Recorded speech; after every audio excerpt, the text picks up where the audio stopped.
Preparing your garden for winter is more about preserving the top inches of soil, so then you can give your garden a greater chance of thriving in the spring. Think about it this way. In nature, trees drop leaves onto the ground in the fall and the winter, and that covers the soil. And Mother Nature has been doing gardening for a lot longer than you or me. In this video, I am going to cover 5 ways you can prepare your garden for winter as Mother Nature intended. With that said, you should stick around. I think you'll like what I got for you. Let's get into it.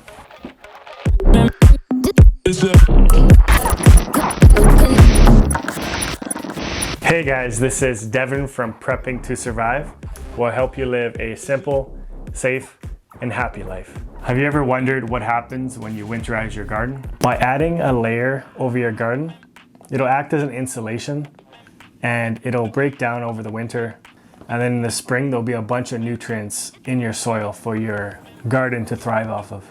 Roots then can grow earlier in the spring. This will help perennial plants, seedlings, fruit trees, and much more to have a very strong start in the spring and the start of the gardening season. Now, let's get into the details. Cut your crops down to the roots of your garden if they're not cold hardy or they're finished. If you don't clean up your garden with your weeds and all your finished plants or your rotted plants, then you could be attracting unwanted pests for the next year because they can hibernate inside, and that overall could potentially damage your seedlings if you get a late start or not a start at all in your next spring, in your next growing season. If you don't have a large compost bin that's capable of hot composting, then either burn your weeds and your rotted plants, or you can give it to the city where they can take it back to their facility and they have a much bigger pile that gets up to the desired temperatures. Burning your unwanted plants will prevent any spread in your compost bin of diseases or any weed seeds if you guys can't hot compost because you don't have a big pile. And with any healthy plants that have been taken out of your garden, you can just throw them straight into your compost bin or your compost pile, and that will compost down throughout the winter and should be ready to put back into your garden in the spring. So it's kind of just a cycle of pulling plants out, putting them, letting them compost, and then putting them back into action in the spring so your plants can grow and flourish. Method number 2 is planting cover crops. By planting cover crops, it's a very good way to stop leaching or soil erosion.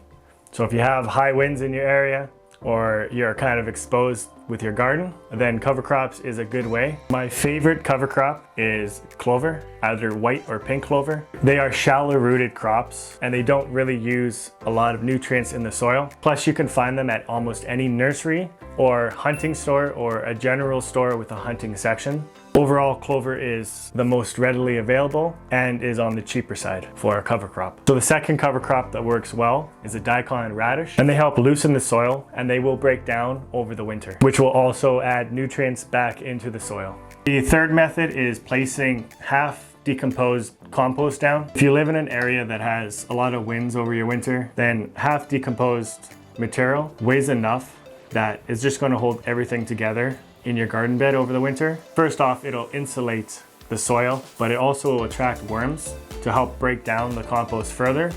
And then in the spring, you're going to have just a really good ecosystem of microbes, fungus, and bacteria in your garden. It'll help your garden grow and get a kickstart. So method number 4 is placing newspapers or cardboard down on your garden bed. The main reason you put newspapers or cardboard down is to stop the spreading of weeds in your garden. So if you had a big problem this year, it should eliminate the spreading of it. Won't eliminate all the weeds, but it'll eliminate some of the spreading and it'll suppress some of the seeds. So step number 5 is add organic mulch. Since you are winterizing your garden in the fall, the best readily available mulch, organic mulch, is grass clippings or leaves. You can do a final cut of your grass, throw it onto your garden bed. You can rake the neighbor's leaves, they'll love you for it. You can throw that into your garden bed.